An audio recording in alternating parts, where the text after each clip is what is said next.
I love all my children equally. I don't care for Joe. Rudyard Kipling is a celebrated British author known for innovating the art of the short story. But if you've recently taken an AP World or AP US History class, you probably know him as the author of The White Man's Burden. Written during the American-Philippine War, it justified Western imperialism as a civilizing mission. Kipling's legacy as a great British author is tarnished by his racist attitudes. People will justify it like, oh, the world was different back then. And while that is true, it implies that people didn't already disagree with The White Man's Burden upon publication. There were plenty of anti-imperialists back then.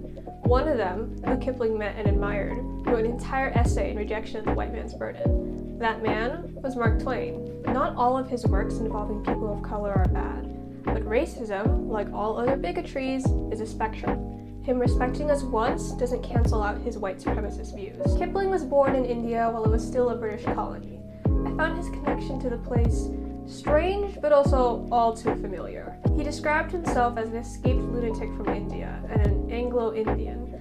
Never mind the fact that he left India for Britain when he was 5 and didn't come back until he was 16, plus the fact that he lived in America and Britain for most of his adult life. He called the people in Lahore his people, and that, upon returning, his English years fell away and never came back.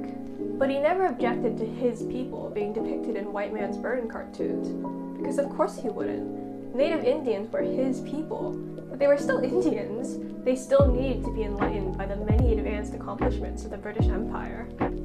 I'm just saying, I think Rudy and Gwen Stefani would have been best friends. She does this interview with Allure magazine, a beauty magazine, with a journalist named Jessa Marie Kallur, who is a Filipino-American journalist who asked her about the Harajuku girls. This is one of the craziest things I have ever read. Here's an excerpt from that interview. As an adult, Gwen was able to travel to Harajuku to see the Harajuku girls herself. I said, "My God, I'm Japanese and I didn't know it." As those words seemed to hang in the air between us, Gwen continued, "I am, you know."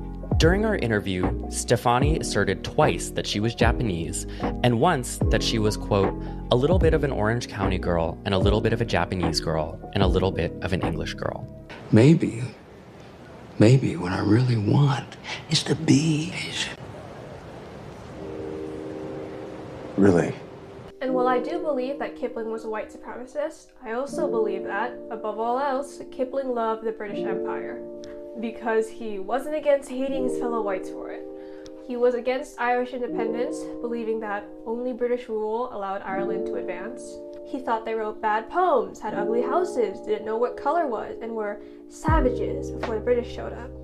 He made anti-German propaganda for the British government during World War I, and was the first to use the word Hun as an anti-German insult. He thought World War I was a crusade for civilization against barbarianism, and that the Kaiser was a threat to Britain. And, in true non-white supremacist fashion, he gave a speech about how dangerous the Nazis were to Britain, because of course, the Nazis' true target was British people. That's one theory. He did hate the British and the French. He hated a lot of groups. He was Hitler. To his core, Kipling believed if there was a problem, Britain could fix it.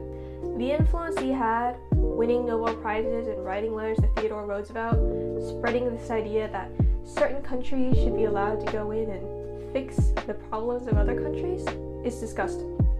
It makes me unable to read any of his works without thinking of the countless other heartless men who believed in the same thing but inflicted much worse damage.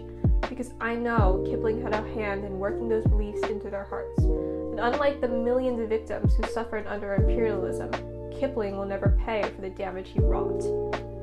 So, to me, Kipling will always be what he wanted, the poet of the empire. And with that note, thank you for watching. Please donate to any of the organizations linked in my bio, and keep fighting to screw Kipling over in hell.